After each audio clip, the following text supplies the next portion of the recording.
Staff reporter, deputy chief reporter, کچھ 26 سال میں نے اس فیلڈ میں جو ہے نا نوائے وقت کے پلیٹ فارم پہ گزارے. مولوی مشتاق صاحب کے اپنے کچھ پرسنل گرجز بھی تھے بھٹو صاحب کے ساتھ. تو مولوی مشتاق صاحب ہی تھے جنہوں نے بھٹو صاحب کے جیل میں جا کر ان کے ہاتھ پر ان کی ضمانت کے آرڈر کیے تھے. ہاتھ پر بھٹو صاحب کے ہاتھ میں, ٹھیک ہے نا.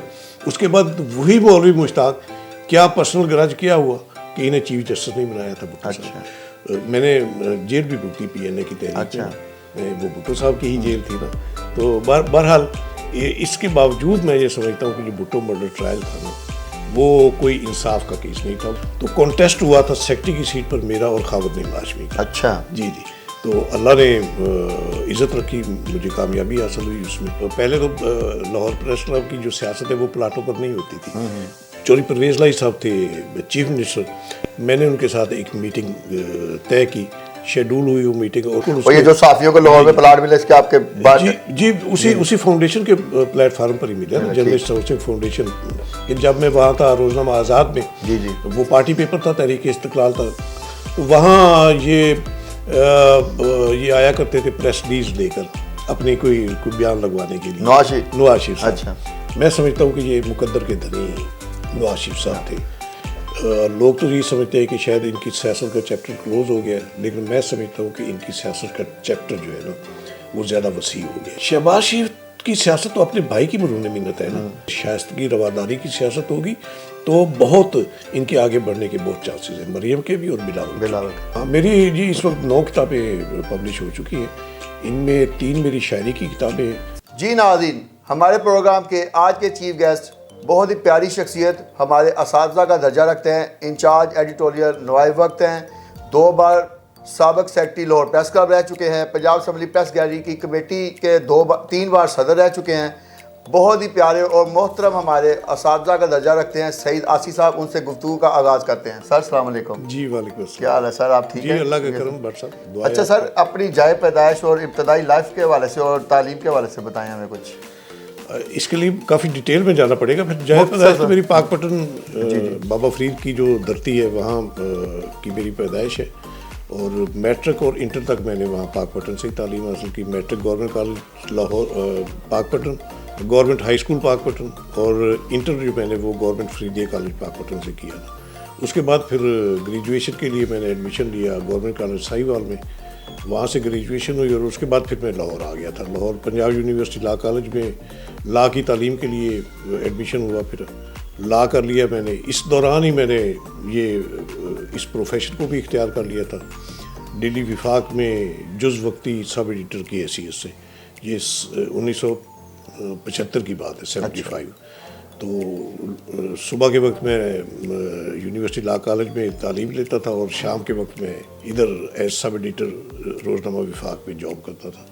تو اس کے بعد پھر سلسلہ چل نکلا. پھر وفاق کے بعد آپ کون سے اداروں میں, مختصر ان کے نام بتا دیں. ہاں وہ بتا دیتا ہوں میں. وفاق کے دوران میں نے لا کر لیا نا, تو اس دوران پھر جب یہ تحریک کے نفاذ مصطفیٰ شروع ہوئی تھی, تو اس کی ایک پارٹی تھی تحریک استقلال, بڑی مضبوط پارٹی تھی اسی تیار کی. تو اصغر خان صاحب نے اپنا اخبار نکالا تھا روزنامہ آزاد, عباس اطہر صاحب اس کے ایڈیٹر تھے. تو عباس اطہر صاحب پھر مجھے ادھر لے آئے ایز اسٹاف رپورٹر یہاں روزنامہ آزاد میں. تو یہاں میں نے بہت بھرپور 1 سال سوا سال وہ سروائیو کیا اس اخبار نے. بڑی بھرپور لائف گزاری ادھر. میں نے ہائی کورٹ رپورٹنگ کا آغاز کیا جب بھٹو کیس کی جب سماعت شروع ہوئی, تو اس کی پھر کوریج جو ہے وہ میری ذمہ داری تھی اس میں. تو اس کے ساتھ میں کالم بھی لکھنا شروع کر دیا تھا عباس اطہر صاحب کے کہنے پر. تو ایک بڑا اچھا ماحول ایک کسی جرنلسٹ کے لیے, ایک تربیت کے حوالے سے بھی, سیکھنے کے حوالے سے بھی, اور اپنی جو آرزو ہے اچھا صحافی بننے کی اس حوالے سے بھی وہ اچھا ماحول تھا. اور وہاں مجھے کافی مواقع. آزاد کے بعد آپ کون؟ آزاد جب بند ہوا تو اس کے بعد پھر میں انہوں نے میم شین صاحب نے اخبار نکالا تھا روزنامہ صداقت, اسحاق قریشی صاحب اور بی اے محمد شفیع صاحب نے مل کر. تو اس میں پھر ایز اسٹاف رپورٹر میں نے جوائن کیا. تو وہاں سے پھر دوبارہ میں پھر ادھر روزنامہ وفاق میں آ گیا. وفاق سے پھر جب روزنامہ جنگ کا یہاں سے آغاز ہوا 81 میں, تو ہماری جو وفاق کی پورا ڈیسک تھا نا، ایم ارشد صاحب چیف نیوز ایڈیٹر ہوتے تھے، میں نیوز ایڈیٹر تھا، باقی سب ایڈیٹر، وہ پوری ٹیم جو ہے نا اٹھ کر جنگ میں چلی گئی تھی. جو پہلی ڈمی ہے نا جنگ کی وہ ہم نے تیار کی. اچھا. تو مین وائل مجھے میری یعنی کہ بہت ایک دیرینہ خواہش بھی تھی نوائے وقت کو جوائن کرنے کی. تو اسی دوران مجھے ادھر سے لیٹر آ گیا نوائے وقت کی طرف سے کہ آپ آ کر انٹرویو دیں. تو میں نے وہاں سے جنگ میں سارا کچھ چھوڑ چھاڑ کے، وہاں کو 15-20 دن کام کیا تھا میں نے، تو چھوڑ چھاڑ کے میں ادھر آ گیا. تب سے 81 یہ ستمبر 81 6 ستمبر 81 میرا پہلا جوائننگ ڈے تھا. اس وقت سے اب تک میں یہاں نوائے، یہاں میں نے مختلف حیثیتوں پہ ایز سب ایڈیٹر، اسٹارٹ میرا ایز سب ایڈیٹر تھا نیوز ڈیسک پر، پھر میگزین سیکشن میں مختلف ایڈیشنوں کا انچارج رہا. اس کے بعد پھر مجید نظامی صاحب کی خواہش تھی تو ان کے کہنے پر پھر میں نے جوائن کیا رپورٹنگ سیکشن.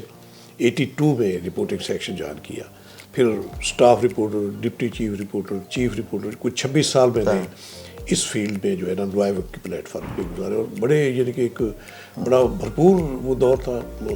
بڑے بڑے معاملات دیکھے ہم نے. اپنی ایم آر ڈی کی تحریک جو 7-8 سال چلی اس کی کوریج کی. ہائی کورٹ سے سپریم کورٹ میں بڑے پولیٹیکل کیسز تھے، ان کی ہیرنگ کی، کوریج کی.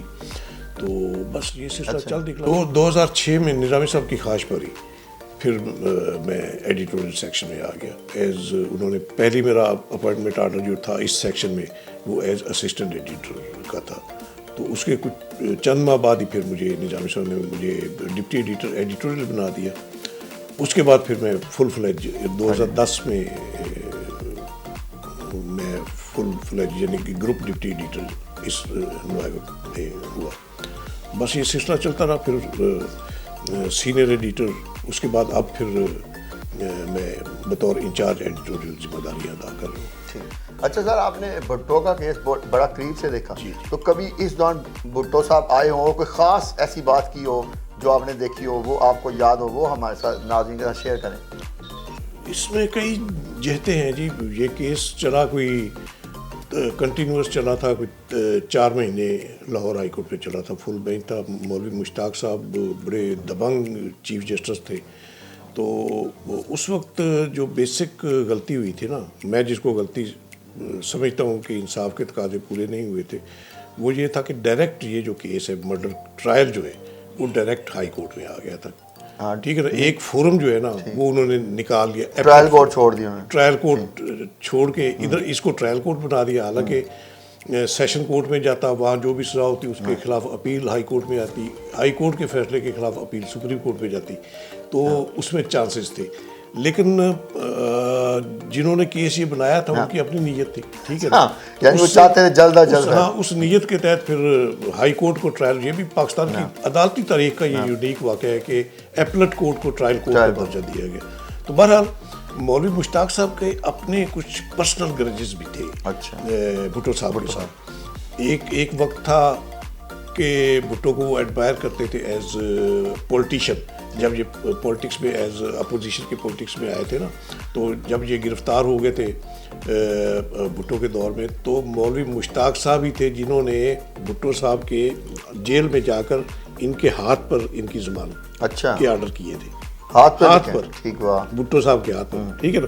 اس کے بعد وہی مولوی مشتاق کیا پرسنل گرج کیا ہوا کہ انہیں چیف جسٹس نہیں بنایا تھا بھٹو صاحب. ٹھیک ہے نا. ایک میرٹ پہ آتے تھے چیف جسٹس اور نہیں بنایا.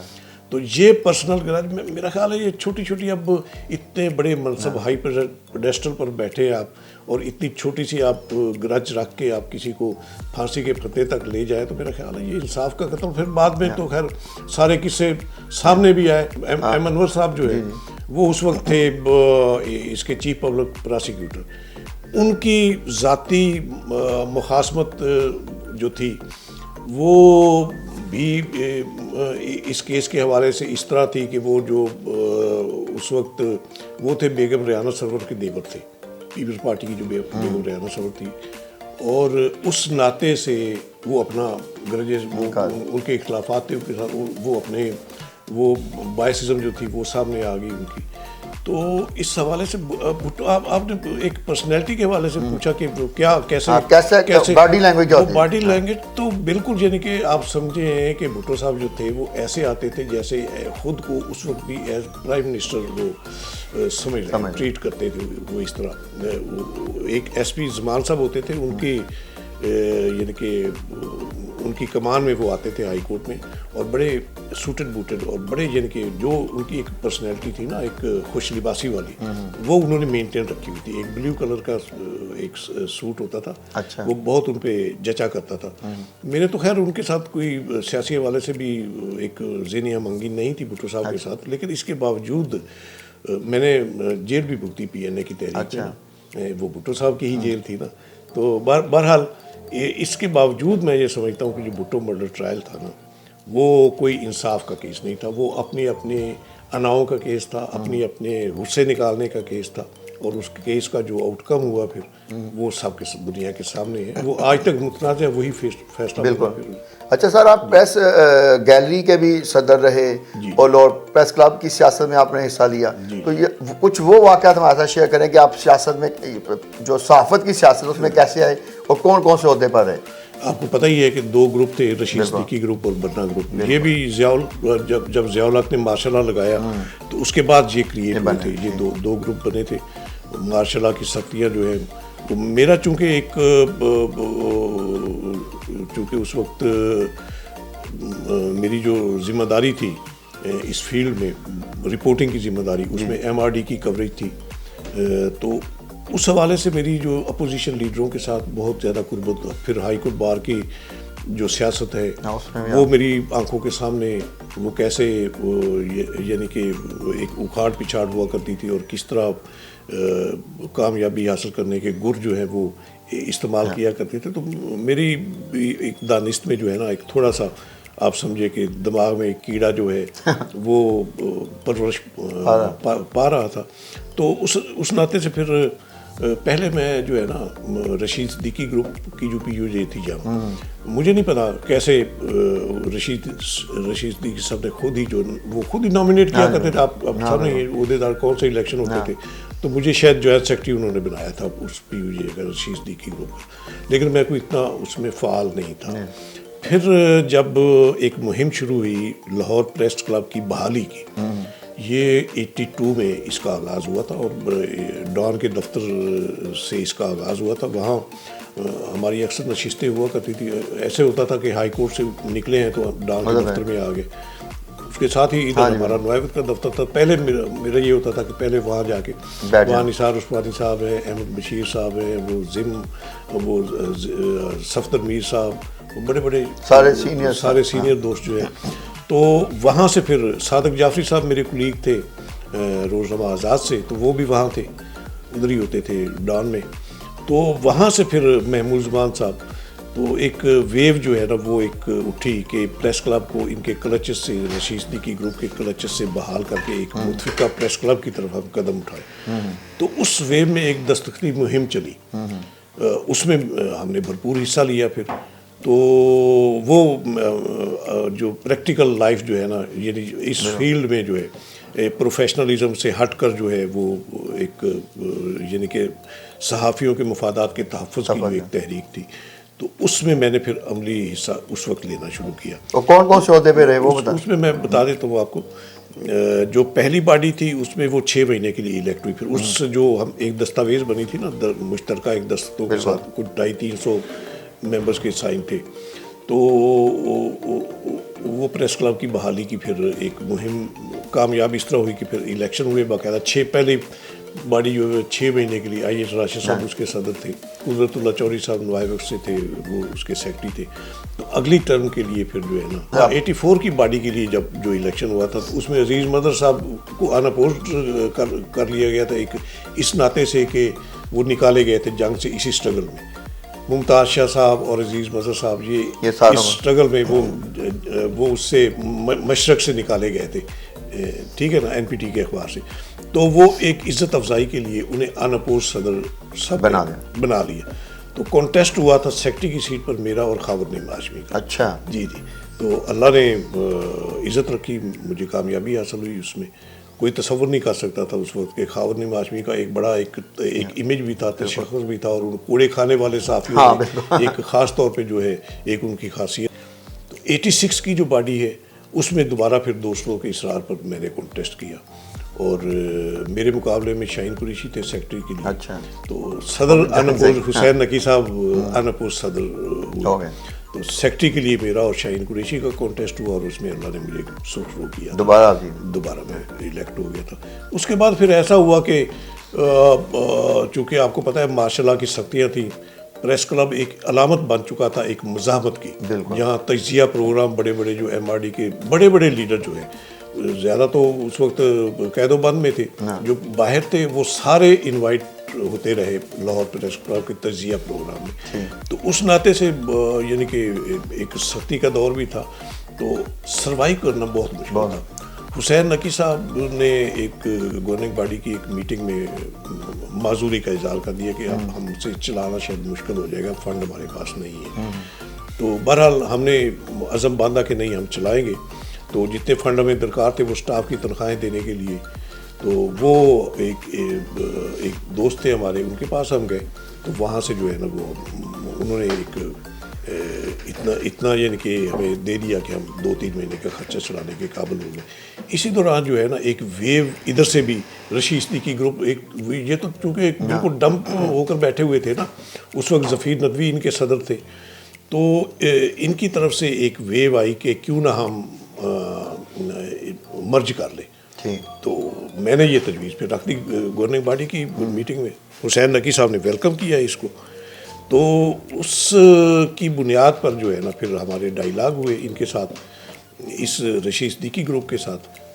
ظفیر ندوی اور تسلیم تصور غالباً تھے سیکٹری اس وقت. تو اتفاق ہو گیا، ایک معاہدہ طے پا گیا کہ ٹھیک ہے جی ہم ایک جوائنٹ ووٹر لسٹ بناتے ہیں. اس کے لیے پھر ایک مشترکہ کمیٹی بن گئی، ایک یعنی کہ جو پریس کلب کے معاملات کو چلائے گی، ایک نگران کمیٹی. اس میں ظفیر ندوی ادھر سے شامل ہو گئے اور ادھر سے جو ہے نا وہ میں شامل ہو گیا. یہ 2 رکنی کمیٹی تھی. اس 2 رکنی کمیٹی نے کمبائنڈ ووٹر لسٹ تیار کی، وہ کچھ 450 کے قریب تھی. اچھا. اس لسٹ کی بنیاد پر یہ اس پریس کلب کے الیکشن ہوئے. اس میں پھر ایک نیا گروپ دستور گروپ 87 میں بنا تھا. اچھا 87. ٹھیک ہے نا. تو وہ میں اس کے پائنیئرز میں شامل ہوں، یعنی کہ بنیادی ممبران. اس کا پہلے صدر نیاز مدنی صاحب تھے، تو میں نیب صدر تھا اس میں. اس سے پہلے کافی 3 سال ہماری لڑائیاں رہیں عدالتوں میں، بڑے ہم نے کیس فائٹ کیے. تو 89 میں پھر ہمارا دستور گروپ کا ایک پینل تھا، میں سیکٹری کے لیے اور رؤف طاہر صاحب صدر کے لیے کینڈیڈیٹ تھے. تو پہلے انہوں نے مجھے آفر کی، برنا گروپ کی طرف سے باقاعدہ آفر ہوئی کہ ہم اس بار ایسے اتفاق کر لیتے ہیں کہ صدر ہمارا ہو جائے اور سیکٹری آپ کی طرف سے ہو جائے. صدر چودھری خادم حسین صاحب کا انہوں نے نام تجویز کیا تھا، سیکٹری کے لیے مجھے تجویز کیا تھا. لیکن ہم اس پر آمادہ نہ ہوا کہ پھر بات تو وہی ہوگی کہ ہم نامینیشن کرانی تو فائدہ کیا، اس لیے ہم نے کہا کہ نہیں الیکشن ہوں گے. تو اس الیکشن میں پھر ہمارا پینل جو ہے وہ ہار گیا تھا. اپنے دستور گروپ میں پھر 2002 میں جو ہے میں مرکزی صدر منتخب ہو گیا. اچھا سر، مجھے یہ بھی پتہ چلا ہے کہ جب پریس کلب ہاؤسنگ سوسائٹی بنی تو صحافیوں کو پلاٹ جو دلائے گئے اس میں آپ کا بھی بہت اہم کردار ہے، وہ ذرا بتائیں. ہاں جی، اس میں میرا خیال ہے بنیادی کردار ہی میرا ہے. یہ موو چلی تھی پہلے تو لاہور پریس کلب کی جو سیاست ہے وہ پلاٹوں پر نہیں ہوتی تھی. اللہ کا کرم رہا ہمارے دور تک تو ایسی سیاست نہیں تھی، لیکن جب یہ پلاٹوں پر سیاست شروع ہوئی تو پھر پریس کلب کے پلیٹ فارم پر ایک تحریک موو چلی تھی کہ کوئی رہائشی کالونیاں بنائی جائیں. تو اس میں اس وقت یہ 2004 میں صدر تھا Pakistan federal union of journalist دستور کا. تو اس مہم کو آگے لے کر میں پھر چلا. تو چودھری پرویز لائی صاحب تھے چیف منسٹر، میں نے ان کے ساتھ ایک میٹنگ طے کی، شیڈول ہوئی وہ میٹنگ، اور اس میں پھر جو ہے راولپنڈی اسلام آباد پریس کلب کے صدر نواز رضا صاحب، ادھر ملتان پریس کلب کے صدر راؤ شمیم اصغر صاحب، اس طرح کراچی سے بھی، حالانکہ وہ کراچی کا معاملہ تو اور تھا لیکن وہاں سے بھی وہ تشریف لے آئے تھے. اس طرح پورے پاکستان کا ایک نمائندہ اجلاس تھا جو پرویز لائی صاحب کی صدارت میں ہوا. تو وہ میرے کہنے پر ہی ہوا، اور اس میں پھر میں نے ہی ڈیمانڈ کی کہ جرنلسٹوں کے لیے جو ہے نا باقاعدہ ہر شہر میں بڑے شہروں میں جو ہے نا وہ کالونیاں ہونی چاہیے. تو اس سے انہوں نے اتفاق کیا پرویز الہی صاحب نے.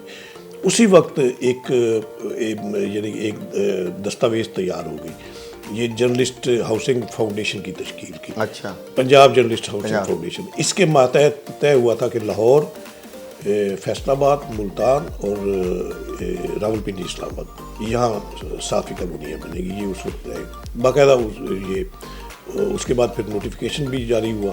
جو فاؤنڈیشن کے جو ممبرس تھے اس کا نوٹیفیکیشن جاری ہوا.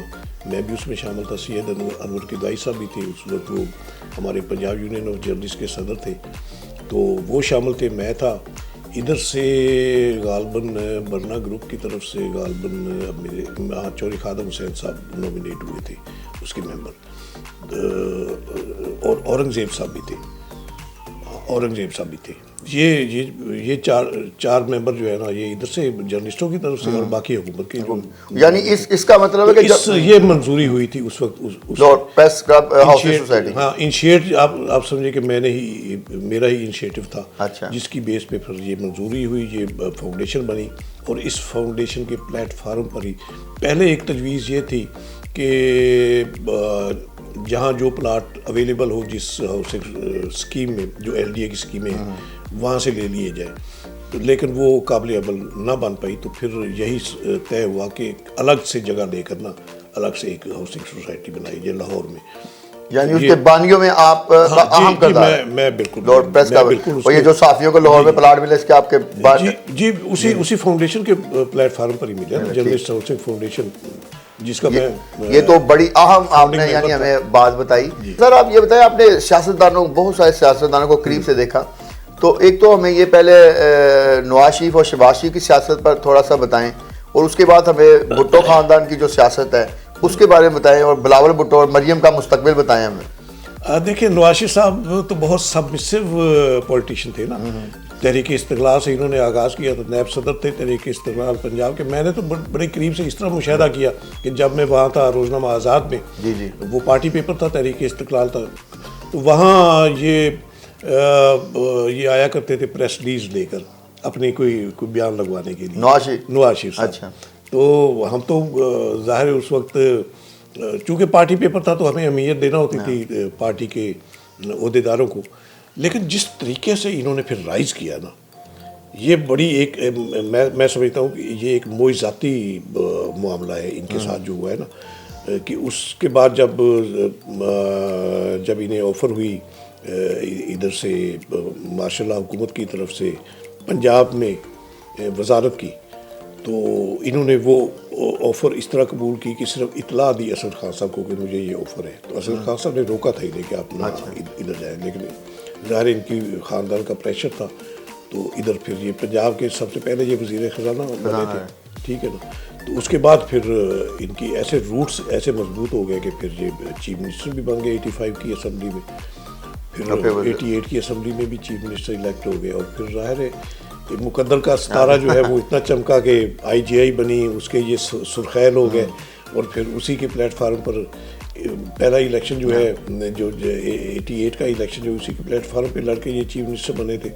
اور پھر 90 میں اللہ نے انہیں اور موقع دے دیا, پرائم منسٹر بن گئے جی. تو یہ آپ سمجھے کہ جس طرح خدا کسی کا ہاتھ پکڑ کر آگے لے جاتا ہے نا, میں سمجھتا ہوں کہ یہ مقدر کے دھنی نواز شریف صاحب تھے.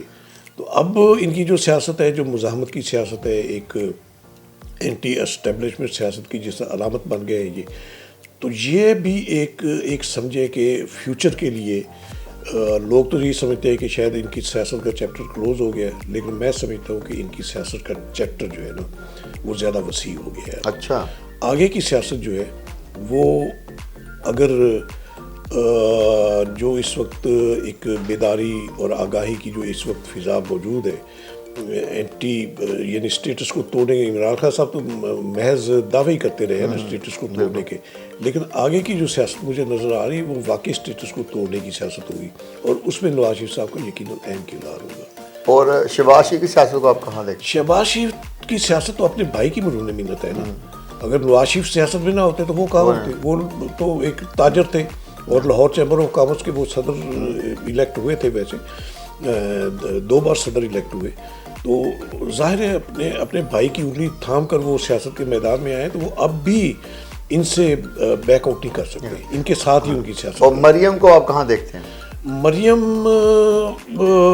میں سمجھتا ہوں کہ اگر اب جو آگے کی جو قیادت آ رہی ہے جو نوجوان قیادتوں میں، اس میں یقیناً ان کا نمایاں مقام ہے۔ مریم، بلاول، یہ آگے جو ہے نا، ایک عہد ان کے والدین نے کیا تھا، بینظیر بھٹو صاحبہ نے اور نواز شریف صاحب نے، ایک چارٹر آف ڈیموکریسی پر سائن کر کے، یہ اسی طرح کا ایک عہد اب اس سے آگے کا بلکہ عہد جو ایک میثاق پاکستان انہوں نے اب یہ پی ڈی ایم کے پلیٹ فارم پہ کیا ہے، تو اس میں اللہ کرے کہ یہ اس عہد پر کاربند رہیں اور پولرائزیشن جو ہے سیاست میں اس کو نکالیں، سیاست کو اس سے نکالیں۔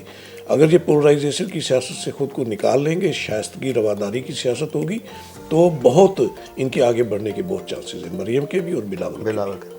اچھا، آپ یہ بتائیں کہ یہ جو عمران خان صاحب ہیں، ان کی سیاست کا ایک تبدیلی کا ایشو لے کر آئے تھے، تو کیا لوگوں کو ان کی حکومت آنے کے بعد تبدیلی مل گئی؟ میرا خیال ہے یہ تو ایک وہ کیا کہتے ہیں